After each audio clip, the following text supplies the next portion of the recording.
Assalamualaikum warahmatullahi wabarakatuh.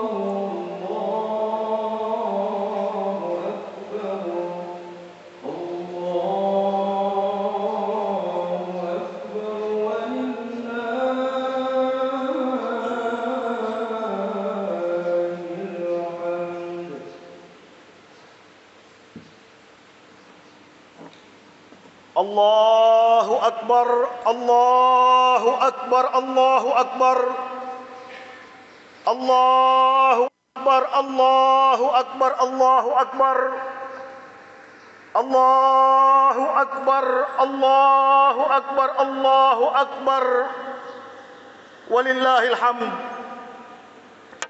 Innal hamdalillah nahmaduhu wa nasta'inuhu wa nastaghfiruhu wa nastahdihi wa na'udzu billahi min shururi anfusina wa min sayyiati a'malina. Man yahdihillahu fala mudilla lahu wa man yudlilhu fala hadiyalah. Ashhadu an la ilaha illallah wahdahu la syarika lah, syahadatan qamat biha as-samawati wal ard wa min ajliha nusibatil qiblah wa 'alaiha ussisatil millatu wa jurridat suyuful jihad.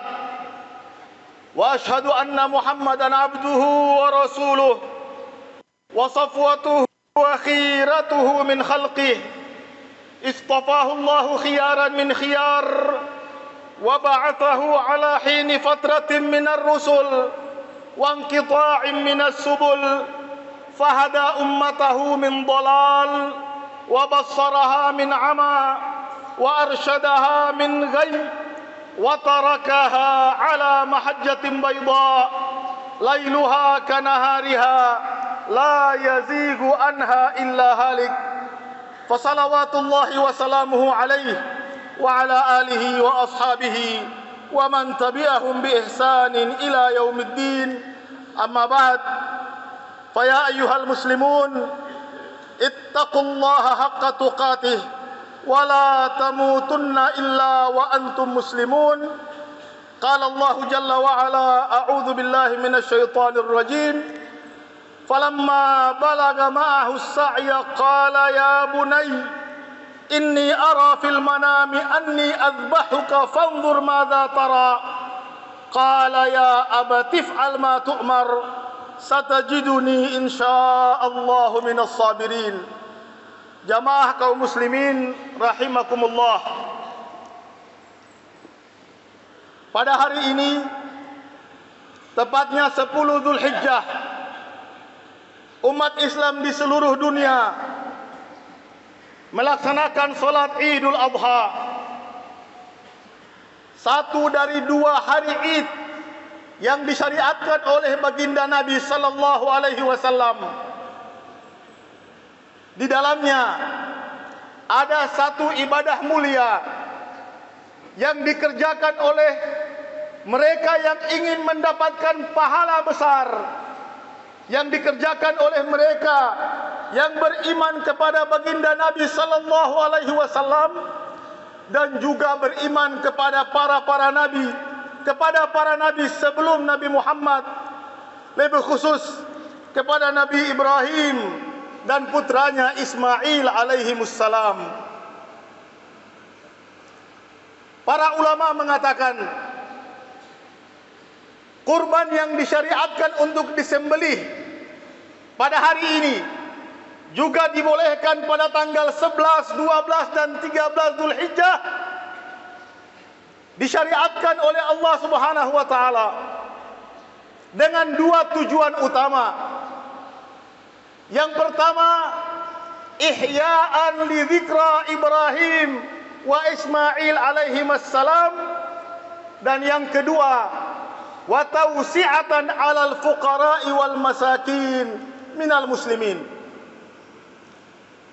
Dua tujuan utama dari disyariatkan kurban pada hari ini. Yang pertama adalah menghidupkan kembali cerita yang diabadikan Allah Subhanahu wa taala di dalam Al-Qur'an tentang nabi kita Ibrahim dan putranya Ismail.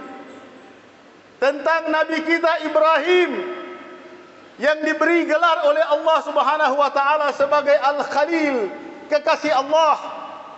Dan juga kita kenal dalam sejarah, beliau disebut dengan Abul Anbiya, bapaknya para nabi. Beliau bukan nabi yang pertama, tapi dari zuriat beliau lahirlah semua nabi yang datang setelah beliau sampai kepada baginda Nabi kita Muhammad sallallahu alaihi wasallam. Setelah lama tidak dikaruniakan anak, kurang lebih di usia 86 tahun, Allah takdirkan Bunda Hajar mengandung seorang putra yang dilahirkan dan dinamakan oleh Nabi Ibrahim dengan Ismail. Setelah Nabi Ismail dilahirkan oleh Bunda Hajar, tidak berapa lama Bunda Sarah yang juga sudah cukup lama tidak bisa melahirkan, Allah karuniakan akibat kesabarannya yang begitu luar biasa seorang putra lagi yang bernama Ishak. Dari Ishak lahirlah Nabi Yakub. Dari Yakub lahirlah Nabi Yusuf, dan terus menerus turun generasi para nabi dari Ishak putra Ibrahim sampai kepada Nabi Isa alaihimussalam. Semua para nabi Banu Israel adalah putra dari Nabi Yakub, yang adalah putra dari Nabi Ishak, yang adalah putra dari Nabi Ibrahim. Sementara dari Ismail tidak turun lagi seorang nabi pun kecuali satu, yaitu Nabi kita Muhammad sallallahu alaihi wasallam. Itu sebabnya Nabi Ibrahim disebut sebagai Abul Anbiya, bapaknya para nabi.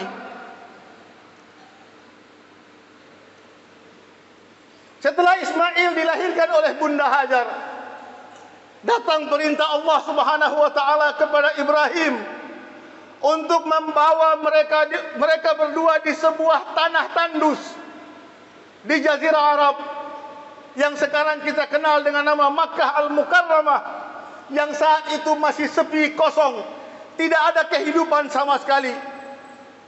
Tapi karena ini adalah perintah Allah sebagai seorang nabi yang adalah teladan bagi kita semua, Nabi Ibrahim membawa istrinya Hajar dan anaknya Ismail ke tempat yang sepi dan kosong itu.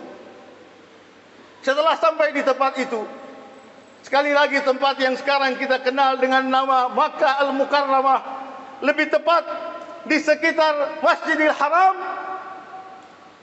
Nabi Ibrahim mengatakan kepada Bunda Hajar dan putranya Ismail, tinggallah kalian di sini dan aku akan pergi. Bunda Hajar bertanya kepada suaminya, wahai suamiku, kepada siapa engkau tinggalkan kami di sini, di tempat yang tandus ini?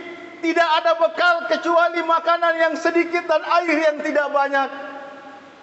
Ini tidak cukup untuk bertahan beberapa hari, wahai suamiku.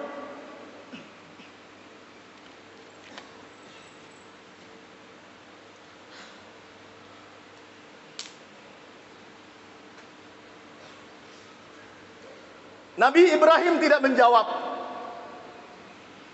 2-3 kali Bunda Hajar mengulangi pertanyaan. Nabi Ibrahim diam dan tidak menjawab. Sampai setelah Bunda Hajar merasa ada sesuatu yang aneh dari suaminya, Bunda Hajar kemudian berfirasat bahwa bisa jadi ini adalah perintah Allah Subhanahu wa taala. Tapi sebagai manusia, sebagai suami dan seorang ayah, ia tidak sanggup memberikan jawaban cepat-cepat atas pertanyaan Bunda Hajar. Lalu Bunda Hajar membantu beliau untuk menjawab dengan bertanya, "Wahai suamiku, Allahu amaraka bihadza? Apakah Allah yang memerintahkanmu untuk melakukan ini?" Di saat itulah Nabi kita Ibrahim menjawab, "Na'am, benar. Ini adalah perintah Allah." Apa jawaban iman dari Bunda Hajar? Kata Bunda Hajar, "Idzan lan yudayyi'ana Allahu abada." Kalau begitu pergilah wahai suamiku. Walaupun bekal makan dan minum kami berdua sedikit, walaupun putramu Ismail dalam kondisi yang sangat lemah karena masih bayi, saya yakin kalau ini perintah Allah, Allah tidak akan menyia-nyiakan kami. Pergilah wahai suamiku ke arah yang engkau diperintahkan.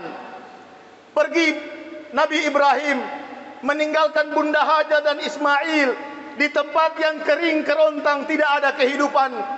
Tapi Nabi Ibrahim yakin Allah tidak akan menyia-nyiakan istri dan anaknya.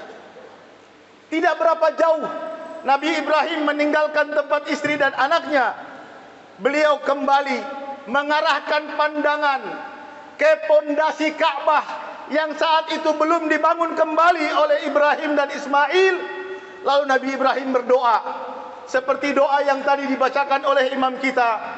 Apa doa Nabi Ibrahim alaihissalam?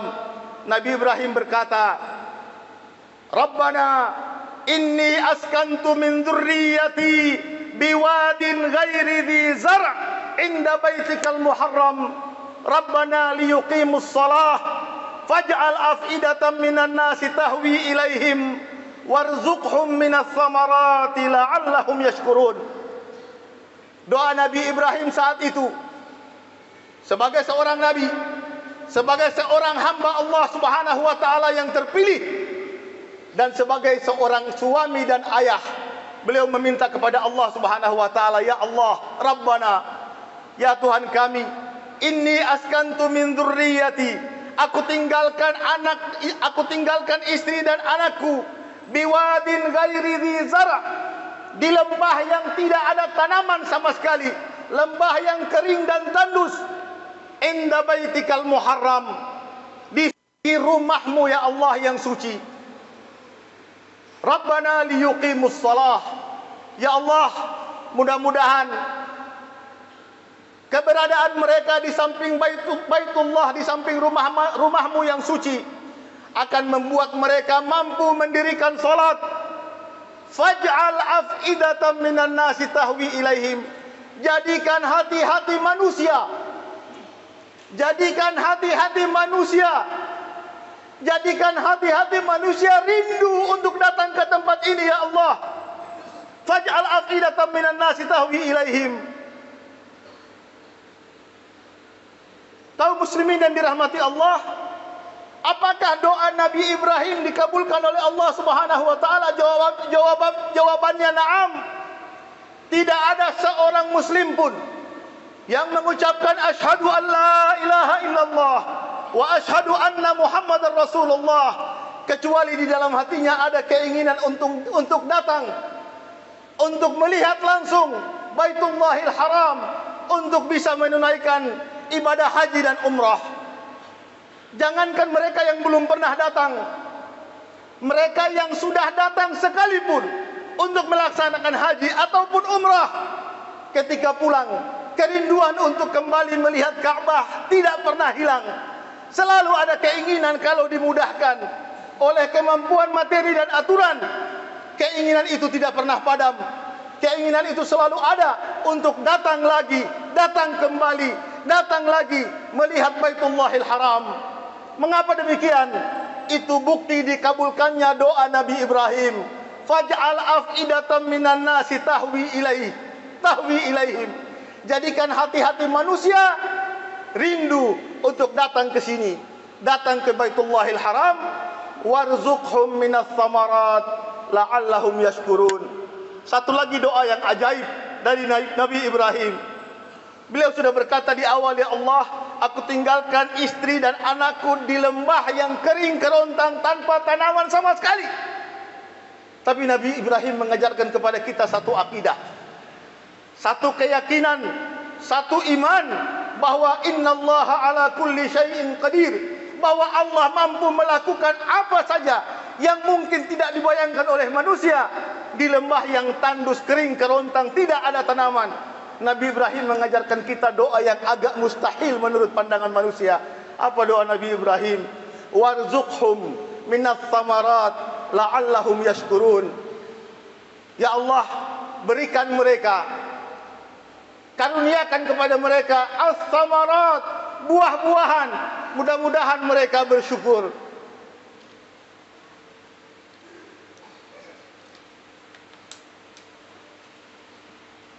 Nabi Ibrahim meminta kepada Allah agar istri dan anaknya dan semua penduduk yang akan datang ke situ diberi karunia berupa buah-buahan. Padahal tanah ini tandus, kering, kerontang, tidak ada tanaman. Karena Nabi Ibrahim yakin, dan Nabi Ibrahim mengajarkan kepada kita bahwa kita harus yakin Allah Maha Kuasa atas segala sesuatu. Allah mampu melakukan hal-hal yang mustahil menurut pandangan manusia. Dan pertanyaannya, apakah Allah telah mengabulkan doa Nabi Ibrahim? Jawabannya na'am, Allah telah kabulkan juga doa itu. Buah-buahan model apa yang tidak ada di Mekah hari ini kalau kita datang melaksanakan haji dan umrah di sana? Hampir tidak ada satu model buah-buahan pun di dunia kecuali telah ada di Mekah Al-Mukarramah ataupun di Madinah Al-Munawwarah. Allah kabulkan doa Nabi Ibrahim alaihissalam. Setelah itu Nabi Ibrahim pergi meninggalkan mereka berdua. Tapi kebiasaan Nabi Ibrahim adalah datang secara berkala mengecek anak dan istrinya. Beliau ke Palestina karena Bunda Sarah telah tinggal di Palestina. Lalu kembali lagi ke Mekah secara berkala, terus menerus, untuk mengingatkan kepada kita para orang tua, para suami, bahwa kita tidak boleh lupa. Ada yang menjadi tanggung jawab yang harus kita perhatikan. Kita boleh berada jauh dari mereka, tapi kita tidak pernah boleh mengabaikan perhatian kita kepada mereka, karena mereka adalah tanggung jawab kita. Sampai tibalah suatu saat Ismail telah tumbuh dewasa. Datanglah perintah besar, perintah dahsyat kepada Ibrahim lewat mimpi. Dan mimpi seorang nabi adalah wahyu, mimpi seorang nabi adalah kebenaran.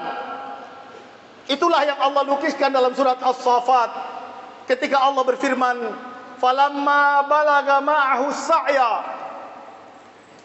ketika Nabi Ismail telah mencapai usia dewasa. Nabi Ibrahim berkata kepada putranya, qala ya bunai inni ara fil manami anni adbahuk. Wahai putraku, kata bunai itu adalah panggilan kasih sayang dari seorang ayah.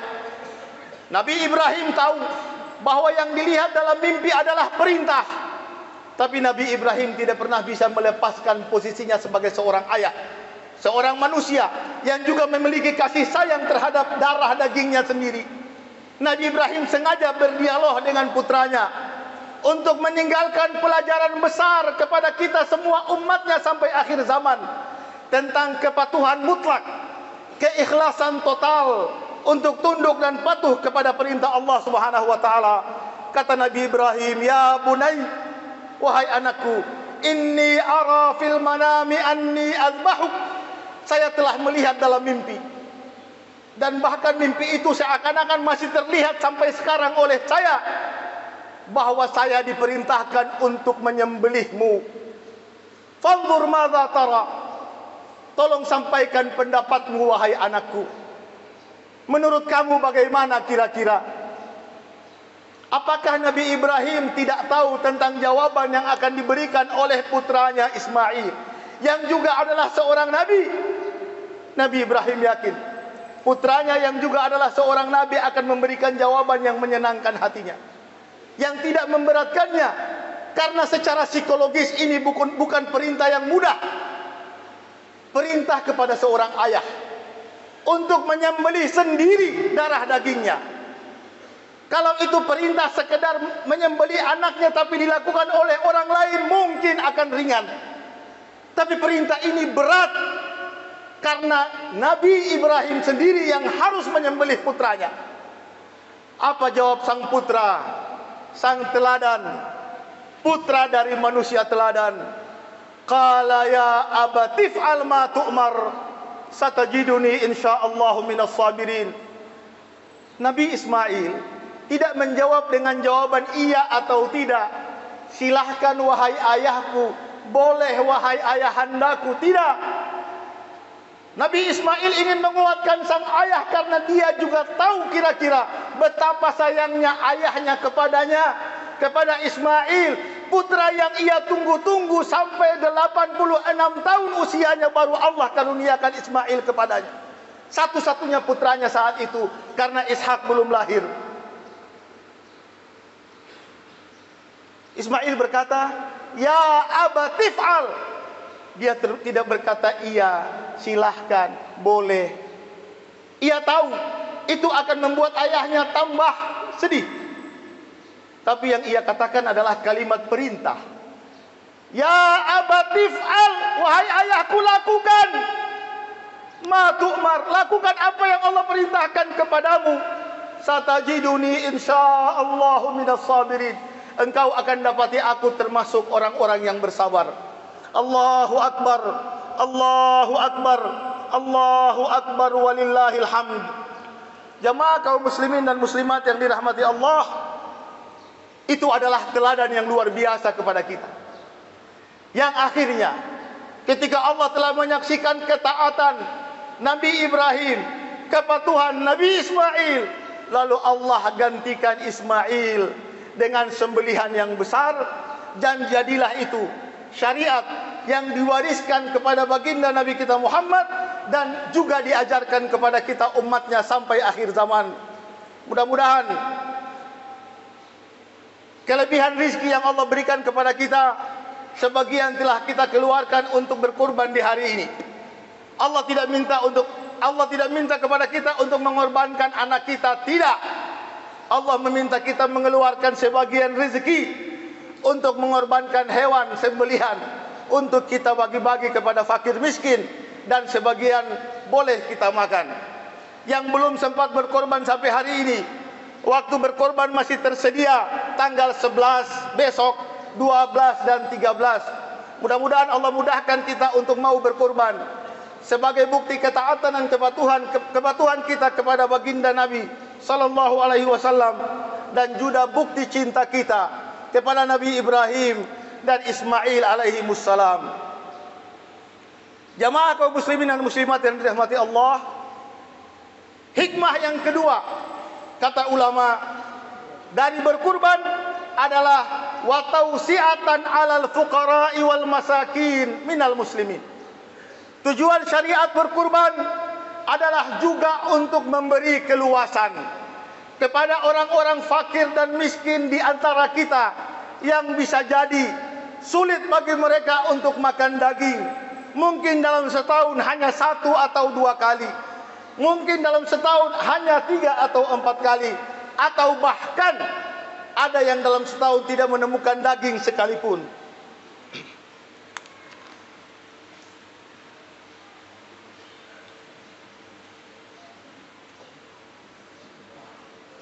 Memperhatikan sesama muslim, memberi perhatian kepada mereka yang kekurangan, memberi makan kepada fakir miskin bukan persoalan yang ringan dalam agama demi Allah. Sama sekali bukan persoalan ringan. Bukankah setiap hari kita membaca surat Al-Ma'un? Kita ulang-ulang dalam solat kita. Apa kata Allah Subhanahu wa taala? Bismillahirrahmanirrahim.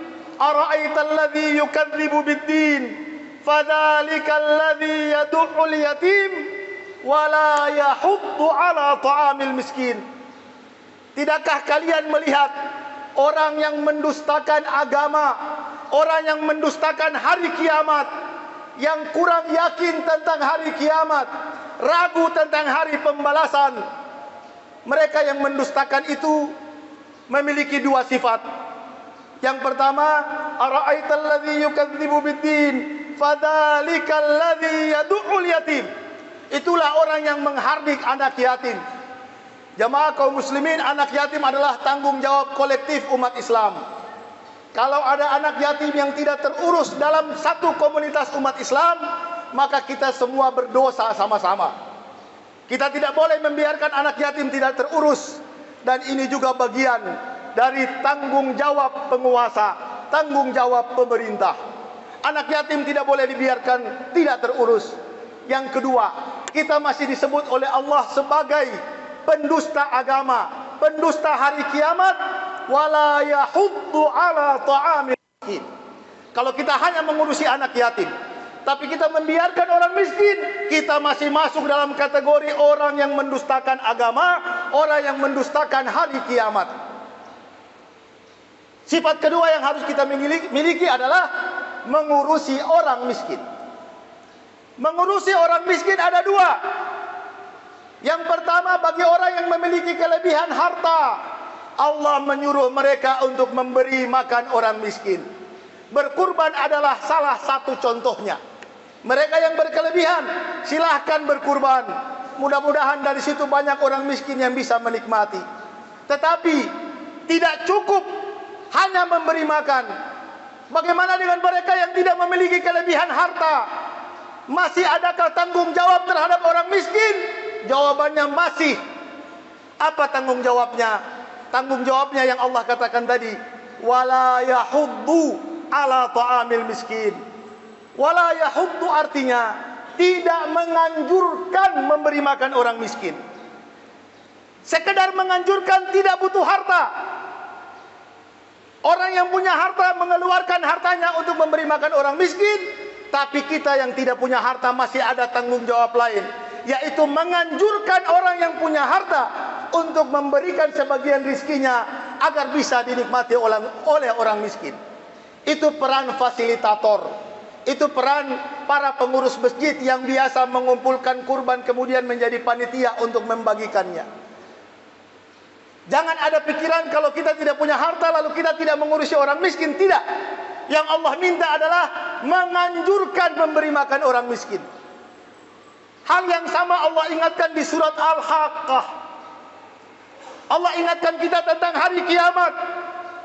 Hari di mana semua amal kita tidak sama sekali tertutup. Semua terbuka di hadapan Allah Subhanahu wa taala. Yauma idzin tu'radun la takhfa minkum khafiyah. Hari kiamat semua akan ditampakkan kepada Allah Subhanahu wa taala. Semua akan ditampakkan kepada semua yang hadir saat itu. Tidak ada satupun yang tersembunyi. Hanya ada dua kemungkinan.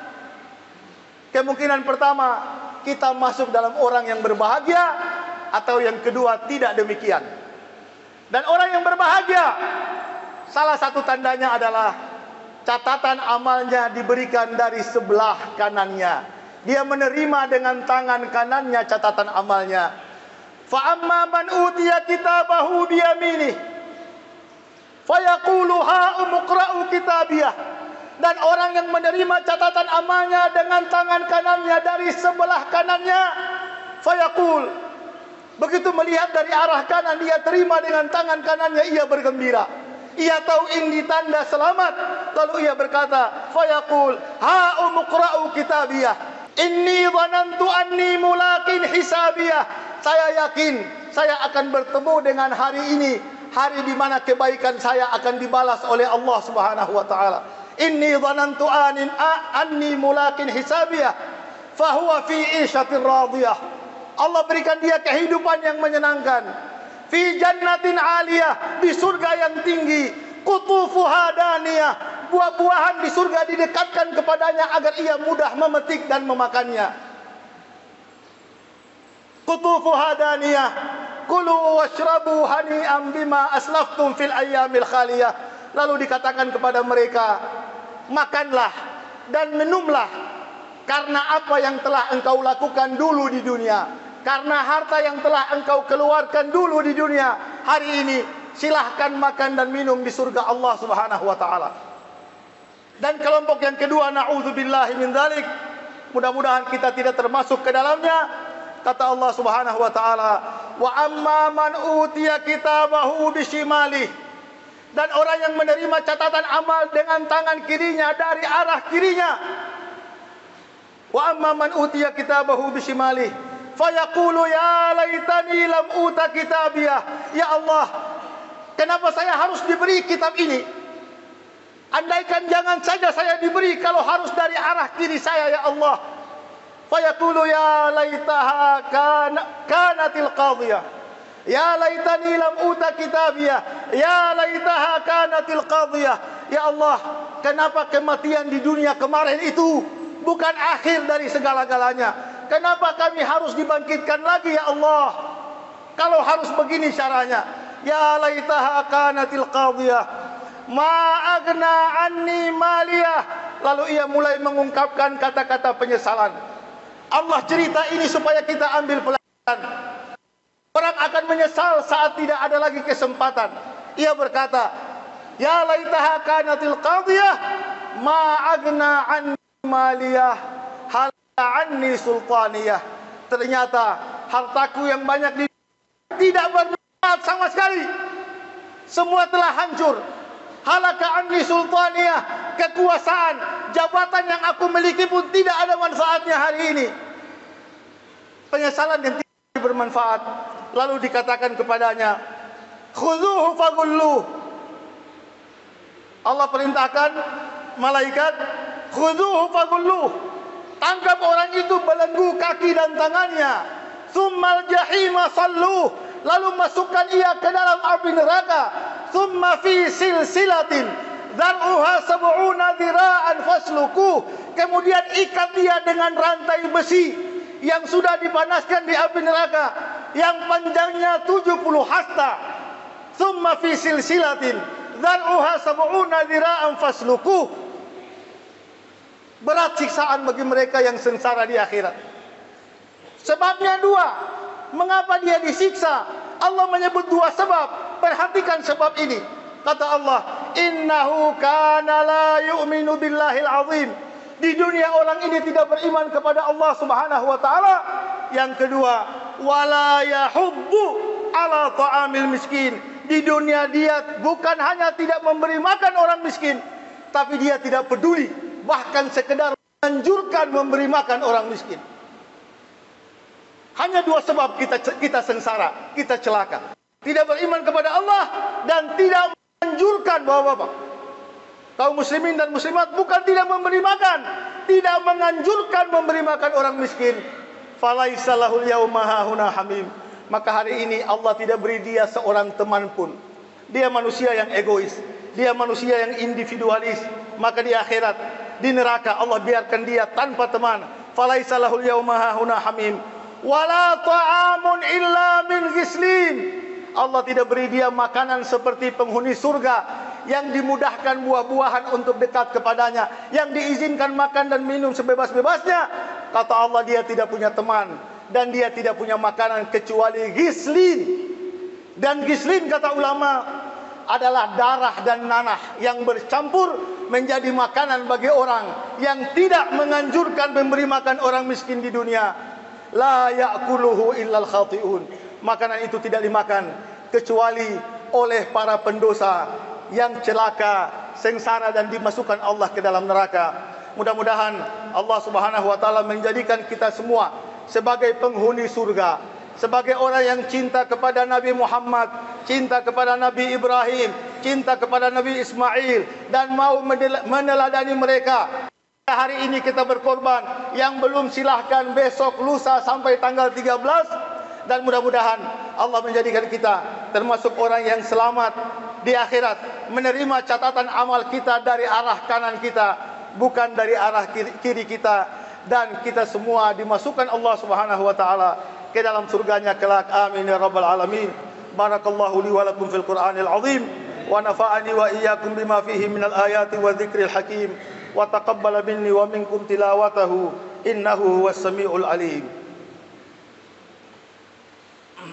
Allahumma shalli ala sayyidina Muhammadin wa ala ali sayyidina Muhammad.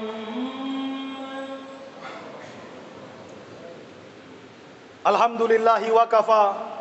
Wassalatu wassalamu ala rasulihil mustafa wa ba'd. Qala Allah jalla wa ala a'udzu billahi minasyaitonir rajim. Ya ayyuhalladzina amanu taqullaha wa qulu qawlan sadida yuslih lakum a'malakum wa yaghfir lakum dhunubakum wa man yuti'illaha wa rasulahu faqad faza fawzan 'azima. Jamaah kaum muslimin dan muslimat yang dirahmati Allah, di saat Allah memberikan kita nikmat aman, nikmat sehat, nikmat keluasan dan nikmat kemampuan, ada sebagian saudara kita yang tidak boleh kita lupakan, yang tidak menikmati apa yang kita nikmati, yaitu saudara kita umat Islam di Palestina. Kurban bagi mereka juga disyariatkan. Tapi saya yakin itu bukan hal yang berat bagi mereka. Karena yang mereka hadapi hari-hari bukan sekedar menyembelih hewan kurban, tapi yang mereka hadapi hari-hari adalah disembelihnya anak mereka, istri mereka, keluarga mereka, dibom, runtuh rumah-rumah mereka, masjid-masjid menimpa mereka, dan mereka gugur berbondong-bondong sebagai syuhada. Kita melihat dalam beberapa potongan video mereka juga sholat id, tapi di tengah reruntuhan bangunan-bangunan. Betapa mesti bersyukurnya kita atas nikmat yang Allah berikan kepada kita berupa rasa aman. Apa yang terjadi di Palestina tidak boleh kita lupakan. Itu sebabnya perhatian yang mungkin kita berikan, sumbangan kepada yayasan yang amanah untuk menyampaikan sumbangan kita ke Palestina harus kita berikan kalau kita memiliki kemampuan. Yang tidak mampu paling tidak berdoa, mendoakan mereka agar Allah ringankan mereka, Allah bebaskan mereka dari berbagai penindasan, dan Allah bebaskan Al-Quds, tanah suci umat Islam, dari berbagai penjajahan dan penindasan. Karena hanya itu bukti keimanan kita. Kata Nabi SAW, "Mathalul mu'minin fi tawaddihim wa tarahumihim kamathalil jasadil wahid idza ishtaka minhu 'udwun tada'a lahu sa'irul jasad bis-sahari wal humma." Perumpamaan orang beriman dimanapun mereka berada, di berbagai belahan dunia manapun, adalah seperti satu tubuh. Bila ada satu anggota tubuh yang merasa sakit, maka yang lain ikut merasa demam, ikut merasa sakit, karena kita adalah satu. Mudah-mudahan di hari Idul Adha ini Allah Subhanahu wa taala memberikan kebebasan kepada mereka. Allah selamatkan mereka dari berbagai penindasan dan kezaliman, dan Allah memerdekakan Al-Quds dalam waktu yang tidak lama lagi. Allahumma ighfir lil mu'minina wal mu'minat wal muslimina wal muslimat al ahya'i minhum wal amwat innaka sami'un qaribun mujibud da'awat wa ya qadhiyal hajat. Allahumma abrim li hadhihi al ummah amra rushdin yu'azzu fihi ahlu ta'atik wa yudhallu fihi ahlu ma'siyatik wa yu'maru fihi bil ma'ruf wa yunha fihi 'anil munkar bi rahmatika ya arhamar rahimin. Rabbana taqabbal minna innaka antas samiul alim wa tub 'alaina innaka antat tawwabur rahim. Allahumma ij'al hajjal muslimina min Indonesia hajjan mabrura, sa'yahum sa'yan mashkura wa tijaratahum tijaratan lan tabur. Allahumma ansur ikhwanana al-muslimina fi Filistin. Allahumma ansurhum nasran mu'azzara. Allahumma ansurhum nasran mu'azzara. Allahumma ansurhum nasran mu'azzara. Allahumma qtulil yahuda wal kafaratal mu'tadin. اللهم اقتلهم بددا ولا تغادر منهم أحدا. اللهم اقتلهم بددا ولا تغادر منهم أحدا. اللهم اقتلهم بددا ولا تغادر منهم أحدا. ربنا ظلمنا أنفسنا وإن لم تغفر لنا وترحمنا لنكونن من الخاسرين. ربنا آتنا في الدنيا حسنة وفي الآخرة حسنة وقنا عذاب النار.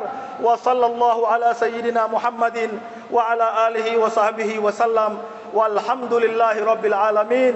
والسلام عليكم ورحمة الله wabarakatuh.